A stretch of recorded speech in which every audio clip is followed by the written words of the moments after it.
Book of Romans, chapter 3, all along as we read it. What advantage then hath the Jew, or what profit is there of circumcision? Much every way, chiefly because that unto them were committed the oracles of God. For what if some did not believe? Shall their unbelief make the faith of God without effect? God forbid. Yea, let God be true, but every man a liar, as it is written, that thou mightest be justified in thy sayings, and mightest overcome when thou art judged. But if our unrighteousness commend the righteousness of God, what shall we say? Is this God unrighteous, who taketh vengeance? I speak as a man. God forbid, for then how shall God judge the world? For if the truth of God hath more abounded through my lie unto his glory, why yet am I also judged a sinner? And not rather, as we be slanderously reported, and as some affirm that we say, let us do evil that good may come, whose damnation is just. What then? Are we better than they? No, in no wise. For we have before proved both Jews and Gentiles that they are all under sin. As it is written, there is none righteous, no, not one. There is none that understandeth, there is none that seeketh after God.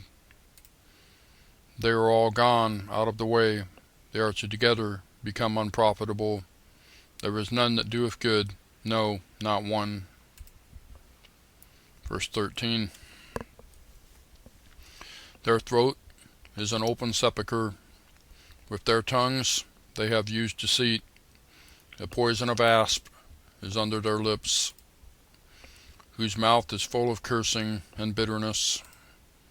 Their feet are swift to shed blood. Destruction and misery are in their ways, and the way of peace have they not known. There is no fear of God before their eyes. Now we know that what things soever the law saith, it saith to them who are under the law, that every mouth may be stopped, and all the world may become guilty before God. Therefore, by the deeds of the law, there shall no flesh be justified in his sight, for by the law is the knowledge of sin. But now the righteousness of God without the law is manifested, being witnessed by the law and the prophets, even the righteousness of God, which is by faith of Jesus Christ, unto all and upon all them that believe, for there is no difference. For all have sinned and come short of the glory of God, being justified freely by his grace through the redemption that is in Christ Jesus, whom God hath set forth to be a propitiation through faith in his blood, to declare his righteousness for the remission of sins that are past, through the forbearance of God.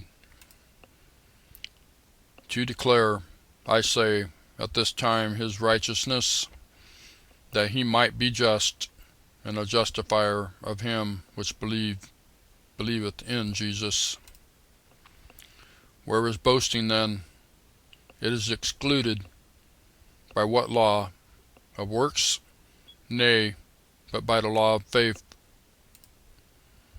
Therefore we conclude that a man is justified by faith without the deeds of the law. Is he the God of the Jews only? Is he not also the Gentile? Yes, of the Gentiles also. Seeing it is one God, which shall justify the circumcision by faith, and uncircumcision through faith, do we then make void the law through faith? God forbid.